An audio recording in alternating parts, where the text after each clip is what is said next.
Bonjour à tous nos abonnés. C'est avec un grand plaisir que je vous accueille sur notre chaîne. Aujourd'hui, nous allons plonger dans une affaire criminelle intrigante qui s'est déroulée aux États-Unis en 2018.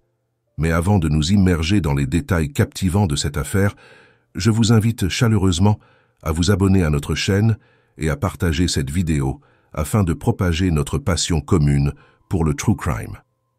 Sans plus tarder, embarquons ensemble dans les méandres de cette sombre affaire. Ellie Wake est née en 1995 à Minneapolis, dans l'État du Minnesota aux États-Unis. Ses proches l'appelaient affectueusement Ellie. Issue d'une famille aimante, Ellie a grandi entourée de l'affection de ses parents et menait une vie assez paisible. Très créative depuis son plus jeune âge, elle s'était passionnée pour le scrapbooking et pratiquait la danse. La musique tenait également une place importante dans son quotidien. Peu de temps après la naissance d'Ellie, la famille Wake avait décidé de quitter Minneapolis pour s'installer à Westchester, dans l'État de l'Ohio. C'est dans cette petite ville tranquille qu'Ellie a grandi, partageant son quotidien avec ses parents et son lézard domestique. Dès son enfance, Ellie se montrait d'une curiosité insatiable. À l'école, elle était connue pour salir ses robes les plus belles si quelque chose éveillait son intérêt. Ellie adorait la nature et se comportait comme une exploratrice infatigable. Rien ne semblait pouvoir l'arrêter lorsqu'il s'agissait de découvrir la vérité, peu importe les obstacles ou les détails insignifiants. Avec le temps, les centres d'intérêt d'Ellie ne cessaient de s'élargir. Elle s'est passionnée pour la culture des plantes, a appris à coudre des hamacs et a même obtenu une licence en cosmétologie à l'approche de l'été 2018. Son objectif était clair: gagner suffisamment d'argent pour lancer sa propre entreprise et, comme elle le disait souvent, rendre ce monde un peu plus beau. Tout semblait aller pour le mieux dans la vie d'Ellie. Cependant, cette période paisible a été soudainement perturbée par un événement inattendu. Un jour, Ellie a reçu un message insultant d'un inconnu sur les réseaux sociaux. Le compte de l'expéditeur était masqué, et bien qu'elle ait d'abord pensé qu'il s'agissait d'une mauvaise blague, elle a choisi d'ignorer ce message. Malheureusement, la situation a rapidement empiré. Ellie s'est retrouvée bombardée de messages similaires, chaque jour, sur ses différentes pages de réseaux sociaux. Ces messages provenaient toujours de comptes inconnus, créés spécifiquement pour la harceler. Les tentatives de blocage ne servaient à rien. À chaque fois qu'elle bloquait le harceleur, il revenait sous un nouveau pseudonyme, parfois le même jour. En réalité, ce type de harcèlement n'était pas complètement nouveau pour Ellie. Environ 1 an auparavant, elle avait déjà fait face à une situation similaire. Cependant, à l'époque, après plusieurs blocages, les messages avaient cessé, et elle avait pu retrouver une certaine tranquillité. Cette fois-ci, pourtant, le harceleur semblait bien plus déterminé. Il utilisait différentes plateformes et appareils pour continuer son harcèlement, ce qui commençait à véritablement effrayer Ellie. Elle en avait souvent parlé à sa famille, exprimant sa crainte face à cette situation qui devenait de plus en plus inquiétante. Mais ce n'était que le début. Environ 1 mois après le début de ce harcèlement, Ellie a reçu une vidéo sur les réseaux sociaux qui l'a plongée dans la terreur. La vidéo montrait Ellie dans sa propre cuisine chez elle. La personne qui filmait se trouvait à l'extérieur, ne disait rien, mais à travers plusieurs plans, cette personne s'était déshabillée et se touchait en regardant Ellie. Ce qui au départ semblait n'être qu'un cas de trolling sur Internet s'est transformé en une menace réelle et dangereuse. La situation échappait totalement à son contrôle et la jeune femme se retrouvait face à une menace bien plus sérieuse que tout ce qu'elle aurait pu imaginer. Cette personne connaissait clairement l'adresse d'Ellie, ce qui l'a poussée à contacter la police, terrifiée par cette intrusion dans sa vie privée. Elle en a parlé à plusieurs reprises avec son amie Hannah, qui partageait ses inquiétudes et craignait que quelque chose de grave n'arrive à Ellie. C'est Hannah qui a insisté pour qu'Ellie contacte immédiatement les forces de l'ordre. Estimant que seule la police pourrait assurer sa protection, Ellie s'est donc rendue au poste de police pour déposer une plainte. Elle a décrit la situation en détail, montrant des photos, les messages reçus, ainsi que la vidéo effrayante qui l'avait tant choquée. Les policiers ont tenté de comprendre si Ellie connaissait son harceleur. La jeune fille n'avait qu'une seule hypothèse. Elle leur a expliqué qu'un des comptes à partir desquels les menaces étaient envoyées portait le nom de Mickey. Ce nom ne signifiait rien pour elle au premier abord, mais elle a mentionné qu'elle avait eu un petit ami nommé Michael, avec qui elle s'était séparée en mauvais termes. Cependant, elle était persuadée qu'il n'avait aucune raison valable de la harceler de cette manière. Leur relation s'était terminée il y a 1 an, et depuis, il n'avait plus donné de nouvelles. Elle pensait qu'il avait probablement tourné la page et continuait sa vie. Malgré ses inquiétudes, les policiers ont minimisé la gravité de la situation, lui recommandant simplement de suivre des cours d'autodéfense et d'éviter de sortir la nuit. Il était évident que l'affaire n'était pas une priorité pour eux, car, selon leur interprétation, l'inconnu n'avait pas encore enfreint la loi. Ellie, déçue mais résolue, a suivi les conseils des policiers et s'est inscrite à des cours de self-défense avec sa mère. Cependant, ces précautions n'ont eu aucun effet sur le comportement du harceleur. Les menaces ont continué presque quotidiennement et les enquêteurs n'ont pas réussi à identifier l'origine des messages. Selon eux, le harceleur utilisait un système de cryptage complexe, témoignant d'une grande préoccupation pour sa confidentialité. Bien que des moyens existaient pour contourner ces protections, cela demandait du temps, et les policiers ne semblaient pas particulièrement investis dans cette affaire. Consciente qu'elle ne pouvait compter que sur elle-même, Ellie se sentait de plus en plus isolée. La peur la submergeait, mais elle espérait toujours que tout cela finirait par s'arrêter. Malheureusement, la situation n'a fait qu'empirer.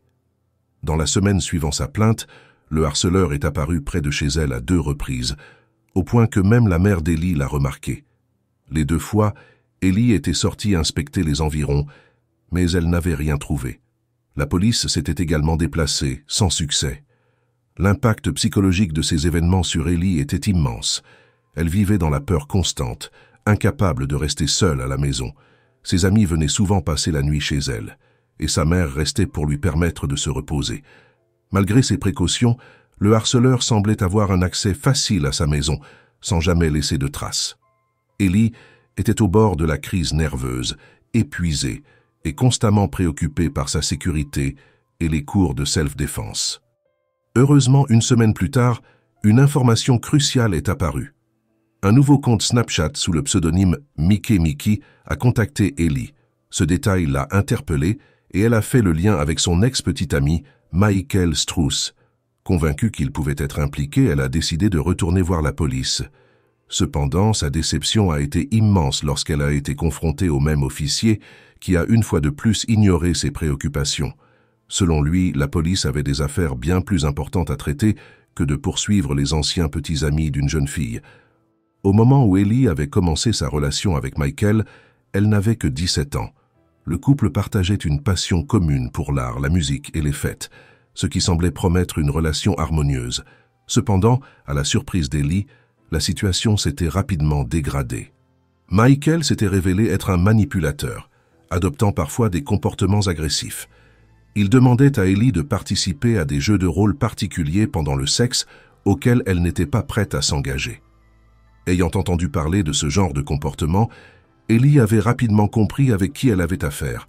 1 mois après le début de leur relation, elle a pris la décision de rompre avec Michael avant que la situation ne devienne incontrôlable. Comme elle s'y attendait, Michael a très mal réagi, révélant sa véritable nature, menaçante et hostile. Pour se protéger, Ellie avait changé de numéro de téléphone après avoir reçu plusieurs messages désagréables. Heureusement, cela a suffi pour ramener le calme dans sa vie, et elle n'a plus entendu parler de lui depuis. Le 28 juillet 2018, Ellie discutait avec son petit ami actuel, Nate.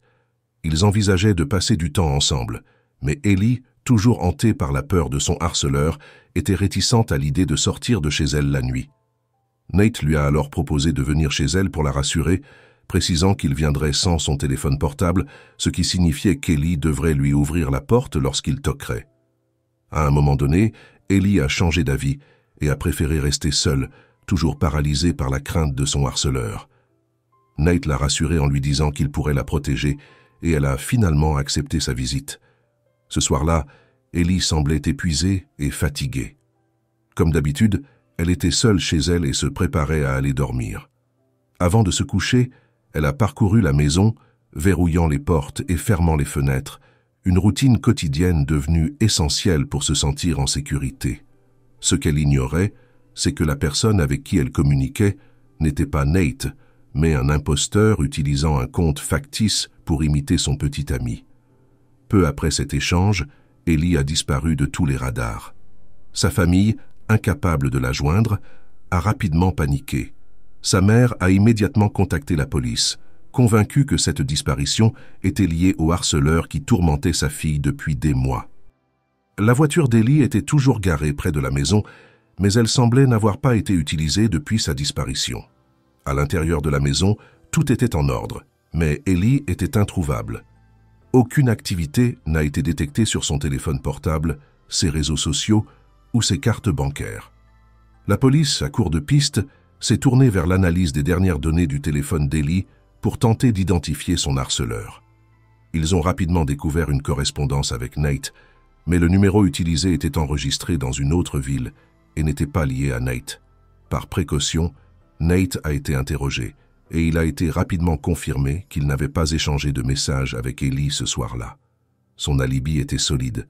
Il était désormais évident qu'un imposteur avait trompé Ellie en se faisant passer pour Nate, lui soutirant des informations cruciales sur le fait qu'elle était seule à la maison.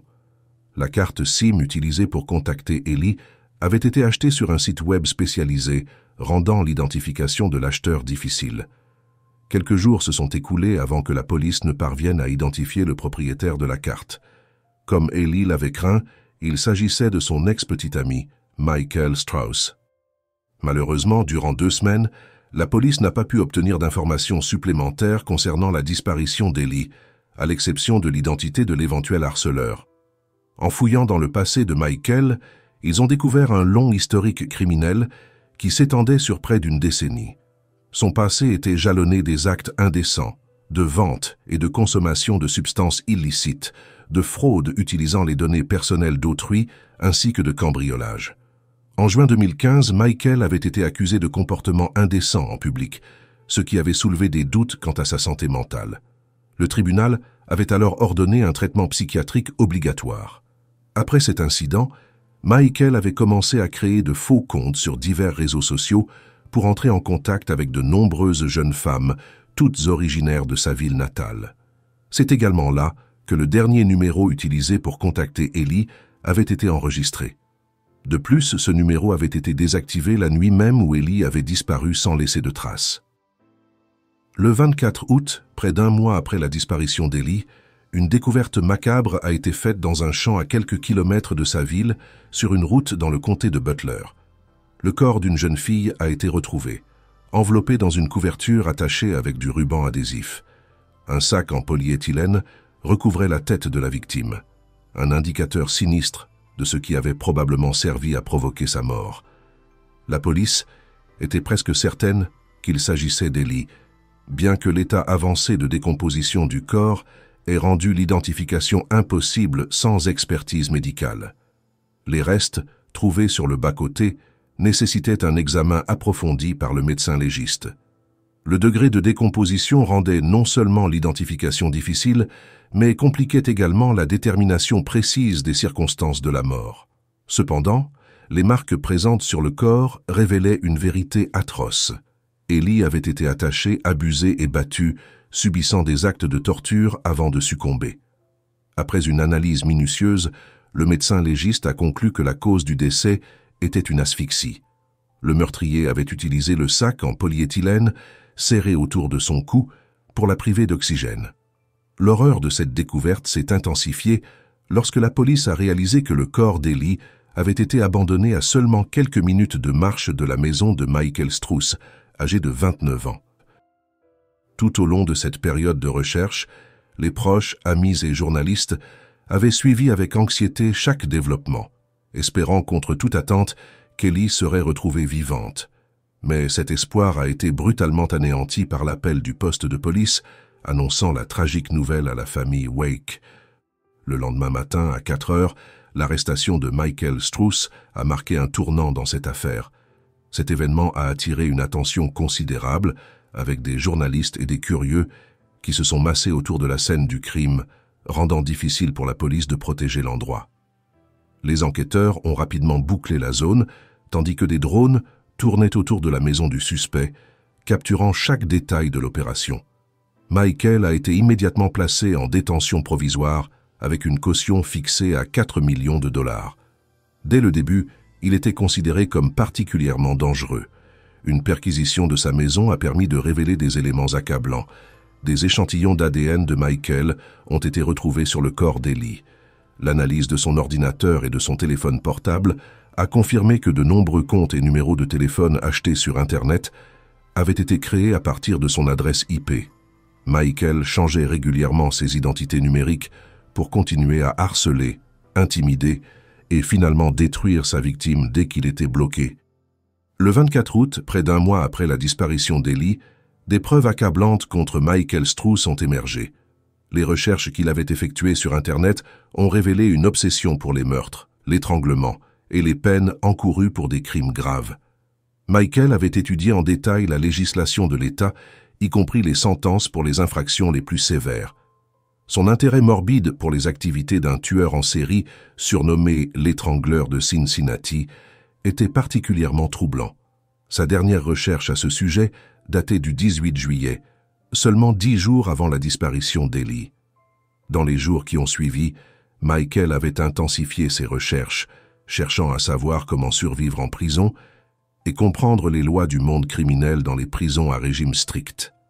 Il semblait pleinement conscient de la gravité de ses actes et se préparait à affronter les conséquences sans montrer aucune peur, mais plutôt une préparation méthodique. Michael avait également cherché comment supprimer des photos d'iCloud sans laisser de traces, tout en prenant des pauses pour visionner des films pour adultes. Certaines des recherches découvertes par les policiers étaient si choquantes qu'elles n'ont pas été divulguées au grand public. Selon les enquêteurs, Michael ne se contentait pas de terroriser une seule fille, mais avait le potentiel de devenir un véritable tueur en série. Cette théorie a été renforcée par la découverte de nombreuses vidéos et photos de filles faisant du jogging dans des parcs de la ville, indiquant que Michael traquait ces femmes, qui utilisaient des endroits isolés pour leurs activités sportives.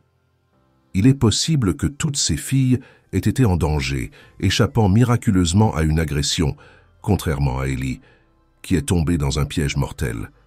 Cependant, les psychiatres ayant travaillé sur le cas de Michael ont estimé que son comportement ne pouvait pas être aussi dangereux, affirmant que certains déviants prennent simplement plaisir à filmer ce que font les femmes sans pour autant les attaquer. Mais les preuves troublantes ont rapidement confirmé les pires soupçons. Michael avait à plusieurs reprises poursuivi des victimes potentielles en voiture et avait même commis plusieurs agressions, heureusement sans conséquences graves, car les filles avaient réussi à s'échapper. Il est devenu nécessaire de vérifier ces nouvelles informations et probablement d'élargir la liste des crimes commis par Michael. Lors de l'examen du téléphone portable du suspect, une photo d'une carte a été trouvée, avec une marque indiquant un endroit près de l'endroit où le corps d'Ellie a été découvert. Cela a semblé suspect aux enquêteurs, mais malgré une fouille minutieuse, rien n'a été trouvé sur place. Après son arrestation, Michael s'est montré calme, justifiant ses recherches en ligne et les objets trouvés chez lui comme étant une préparation pour un scénario de film d'horreur. Selon lui, il pratiquait la photographie amateur et voulait créer son propre chef-d'œuvre. Il justifiait également son comportement envers Ellie, affirmant qu'il essayait de se mettre dans la peau d'un stalker pour écrire un scénario réaliste, prenant des photos avant les véritables prises de vue pour évaluer les angles. Michael affirmait que tout cela n'était qu'un jeu psychologique inoffensif et qu'il n'avait pas prévenu Ellie à ce sujet car il souhaitait obtenir une réaction émotionnelle authentique de sa part. Cependant, le parquet n'était pas convaincu par ces explications. La découverte la plus accablante était les objets trouvés dans la chambre de Michael. Le permis de conduire d'Ellie, une mèche de ses cheveux et un collier rose. Les parents d'Ellie ont identifié ce collier comme étant un bijou qu'elle portait toujours. Pour les enquêteurs, il était évident que Michael avait rassemblé ces objets comme des trophées, un comportement typique des tueurs en série qui gardent des souvenirs de leurs victimes pour se remémorer leurs crimes. Lors des interrogatoires, Michael se montrait confiant, voire arrogant, cherchant à provoquer les policiers. Il ne montrait aucun remords, continuant à se justifier de toutes les manières possibles. Il insistait sur le fait qu'il n'avait aucune idée de pourquoi Ellie avait été tuée ni pourquoi son corps avait été retrouvé près de chez lui. Selon lui, Tous les objets trouvés dans sa maison avaient été laissés par Ellie en souvenir de leur relation. Bien sûr, ces affirmations étaient mensongères, car Ellie ne retirait jamais ses bijoux, et Michael ne pouvait pas avoir son permis de conduire de manière légitime. Cependant, sous la pression des enquêteurs expérimentés, Michael a commencé à craquer. Après plusieurs heures d'interrogatoire, il a changé sa version des faits, avouant finalement que l'incident était un accident malheureux. Cet aveu, bien que partiel, confirmait les soupçons de la police, qui était maintenant déterminée à poursuivre son enquête pour révéler toute la vérité sur les actions de Michael Strauss. Selon Michael, il avait conclu un accord avec Ellie pour tourner un film pour adultes impliquant des scènes de torture, en échange de plusieurs milliers de dollars. Il prétendait que la jeune femme avait accepté, attirée par la promesse d'argent. Le jour de sa disparition, Michael a frappé à la porte d'Ellie comme convenu. Après un bref échange, elle est sortie de chez elle, enveloppée dans une couverture, ce que Michael a justifié en disant qu'elle souhaitait cacher son identité aux voisins. Ils se sont ensuite rendus chez Michael, où il a commencé à filmer la vidéo prétendument consensuelle. Ils sont descendus au sous-sol, où il a menotté Ellie, a abusé d'elle et l'a torturée. Michael a affirmé qu'au moment de la strangulation, Ellie s'est accidentellement étouffée et est morte avec un sac sur la tête. Il a insisté sur le fait que tout cela faisait partie du tournage et qu'il n'avait pas réalisé à temps qu'elle était en train de mourir. Après avoir enregistré sa mort, il a prétendu avoir paniqué, supprimé l'enregistrement et jeté la carte mémoire. Cependant, cette version des faits semblait invraisemblable aux enquêteurs. Lors de la perquisition de la maison de Michael, ils ont effectivement trouvé un lit avec des menottes dans la cave. Un lieu sinistre qui a été minutieusement examiné par les criminologues. Des traces de sang et des mèches de cheveux ont été prélevées, et les tests ADN ont confirmé qu'elles appartenaient à Ellie. Les enquêteurs étaient convaincus que la version de Michael sur la participation volontaire d'Ellie à ce tournage était un mensonge. Ils savaient qu'il s'était fait passer pour le nouveau petit ami d'Ellie pour l'attirer hors de chez elle. Les proches d'Ellie ont également nié catégoriquement qu'elle aurait pu consentir à participer à un film pour adultes. Selon eux, Ellie avait été enlevée et torturée à mort, un acte de pure cruauté. Michael a décrit les dernières minutes de la vie d'Ellie avec un calme glaçant, détaillant l'horreur et la douleur qu'elle avait subies comme s'il racontait une simple anecdote. Après son arrestation, de nombreux témoins et victimes se sont manifestés, convaincus que Michael était impliqué dans d'autres crimes. Malgré les efforts inlassables de la police, l'aide du FBI a été nécessaire pour enquêter sur les activités criminelles de Michael, tant en ligne que dans la vie réelle. Les agents du FBI ont travaillé sur son profil psychologique et sur les preuves numériques considérables qui ont dû être systématisées et minutieusement analysées. Le résultat de ces investigations a révélé une liste effroyable de crimes commis par Michael, comprenant 9 meurtres avec circonstances aggravantes, ainsi que 3 chefs d'accusation de falsification de preuves, de vol et de profanation de cadavres. Le dossier de l'accusation contenait plus de 800 pages de preuves, présentées lors du procès. Cependant, l'équipe de défense de Michael a tenté de renverser la situation. L'avocat de Michael a affirmé qu'Ellie avait effectivement accepté de participer au tournage en connaissance de cause, et que sa mort était un accident. Il a même suggéré qu'Ellie pouvait être dépressive et que ce qui s'était passé aurait pu être le résultat d'une surdose de médicaments. Mais l'accusation disposait d'un rapport toxicologique qui prouvait que le sang d'Ellie était propre au moment de sa mort. Elle n'avait pris aucun médicament ni alcool. La suggestion de l'avocat selon laquelle Ellie souffrait de dépression a été perçue comme une insulte par la famille de la victime, surtout que son anxiété n'avait émergé que suite au harcèlement prolongé de Michael. Après l'audience préliminaire, contre toute attente, Michael a soudainement avoué le meurtre. Cet aveu a apporté un soulagement à la famille d'Ellie, car il a mis fin au procès, leur évitant d'entendre tous les détails sordides de la mort de leur fille. Malheureusement, cet aveu signifiait également que Michael recevrait une peine plus légère. En effet, au moins 6 chefs d'accusation initiaux ont été retirés dans le cadre de l'accord de plaidoyer, ce qui a laissé un sentiment d'injustice chez la famille et les proches d'Ellie, qui espéraient une sentence plus sévère pour le meurtrier. Lors de la prononciation de la sentence, Michael a tenté de se racheter en s'adressant directement à la famille d'Ellie. Il a longuement présenté des excuses, exprimant des regrets qui sonnaient creux aux oreilles des proches de la victime. Il a déclaré « S'il vous plaît, croyez-moi de tout mon cœur, je n'ai jamais voulu causer de la douleur à personne. S'il y avait un moyen de ramener Ellie, je l'échangerais avec elle à la même seconde. » Mais ces paroles n'ont fait qu'aggraver la colère de la famille, qui les a perçus comme des mensonges d'un manipulateur, des mots vides de sens destinés à atténuer sa peine. La mère de Michael s'est également adressée à la famille d'Ellie, exprimant personnellement ses plus profonds regrets. Elle a admis ne jamais avoir soupçonné que son fils puisse devenir un criminel et a exprimé une sincérité qui a touché la famille Wake, bien que cela n'ait en rien atténué leur douleur. Le parquet a réclamé une peine maximale sévère, tandis que l'avocat de Michael plaidait pour l'indulgence. Au final, Michael a été condamné à la réclusion à perpétuité pour meurtre, avec possibilité de libération conditionnelle après 15 ans, à 1 an et demi de prison pour menaces et harcèlement, et 1 année supplémentaire pour profanation de cadavres.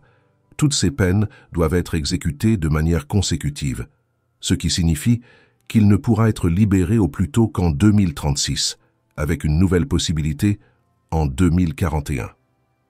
Cette décision a suscité l'indignation de la famille d'Ellie, qui a promis de se présenter à chaque commission de libération conditionnelle pour s'assurer que Michael ne sortirait jamais de prison. Une question troublait encore tout le monde. Pourquoi Michael avait-il décidé de tuer Ellie après 1 an de séparation? Pourquoi n'avait-il pas réussi à l'oublier et à passer à autre chose? Michael n'a jamais fourni d'explication claire, se contentant de maintenir que la mort d'Ellie était un accident survenu pendant le tournage. L'accusation, cependant, soutenait que Michael avait probablement voulu enregistrer une telle vidéo, non pas avec le consentement d'Ellie, mais sous la contrainte poussée par ses pulsions dépravées et qu'il avait mal évalué ses forces. Après la condamnation de Michael, la colère de la famille et des amis d'Ellie s'est tournée vers la police. Ils étaient convaincus que les forces de l'ordre avaient échoué à protéger Ellie, qui avait pourtant demandé leur aide à plusieurs reprises.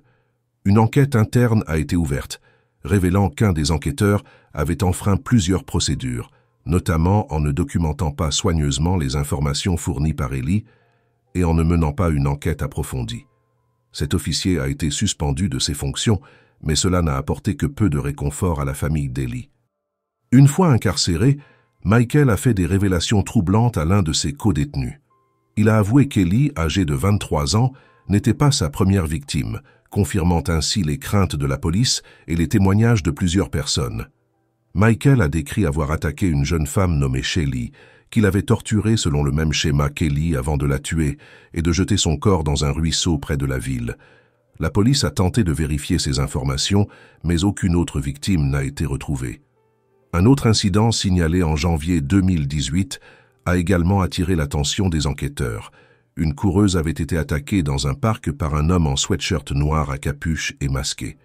L'agresseur l'avait attrapée par la tête, l'avait traînée dans les buissons et lui avait ordonné de se taire.